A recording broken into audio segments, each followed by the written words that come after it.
Okay, video documentation of MHTM microdrive magnetic gate. So this is for changing a motor for the MHP1 to a MHP2 motor or vice versa. It should be more or less the same. So say you have a gate arm and you need to switch out the motor, but you have an older model, or you're currently on an older model and you need to get converted to a newer model. Right now, you can see the configuration here in the top left for which motor it's being used. MHP1, which is this guy here that's currently plugged in. Power gets plugged in right here. And connection for the motor gets plugged in here at the top here for communication. Here's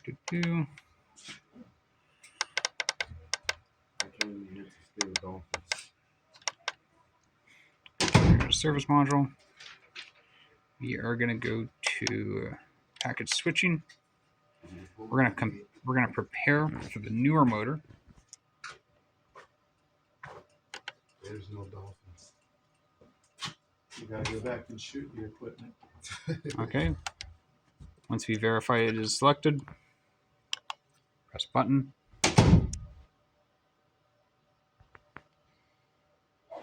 Making yourself instructions. Or anybody, I'll post it on YouTube. Call it a day. And then that way I can always reference back to it whenever I have to run into it. The upgrade process does take a little bit.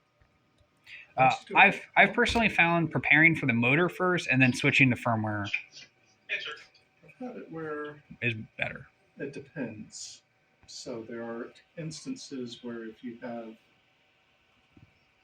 if it's something that's already been flashed, then yeah. What you'll see is sometimes you'll go in and try to flash, then you flash firmware, and then it still has an error. And then you go back and flash the motor, and what you'll see is safety controller. Yep. And that's what needs to be on the right version, I think. Anyway, hey, what's up, man? Okay. So I see a failure, which is fine. I'm going to go ahead and remove the motor. We're going to connect the other motor now. So let's go ahead and power it off. It possibly is, and that Let's go ahead probably and switch it over. And you're not going to get the same. Just that connected. We'll get this guy connected now.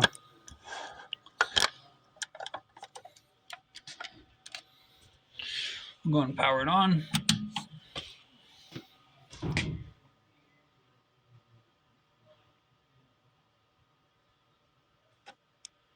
And then once we've done that, so there's nothing indicated in the top left there. There we go, module, software update failed. We're going to go in.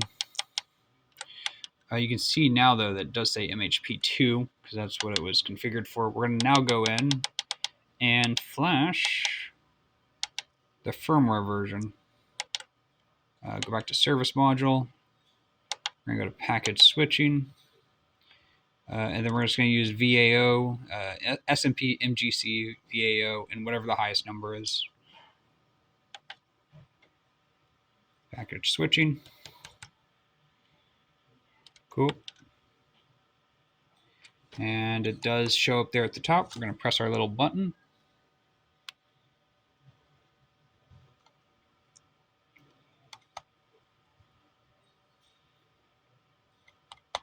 Motor. Yep. Right now we're having an issue with rollers over there on that line. Are they turning to mush?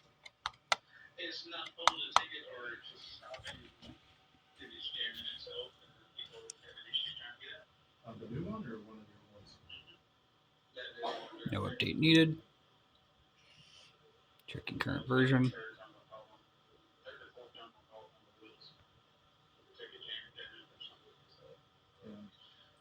Well, keep an eye on it, because it could be bad motor. Never know. Yeah, maybe we just put a scanner on the outside of it and point an arrow to it, so scan take it here, call it a day. We have a lot of places that have those, and I don't know, some of them don't care when there's swallow necks screw up after that. They just put a sign on it. So, all right. All right. Appreciate it. Thanks. Is that successful? Where did that, There you go. We've switched over from the MHP1 motor to an MHP2 motor. It's the exact same method if you need to go back over. Now, say you did this and for whatever reason it is not working or it gave some error. You're going to go back into your service menu. You're going to go scroll down to service module.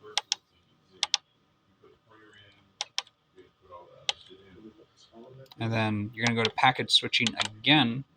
You're going to prepare for whatever motor you're using. So just hit prepare for. Once you hit the prepare for the motor, you go and press your button, wait for it to do it again, and then hopefully that fixes it. If not, do the firmware one more time, and you should be good to go. I'm going to go ahead and turn this off, and we'll call it a day.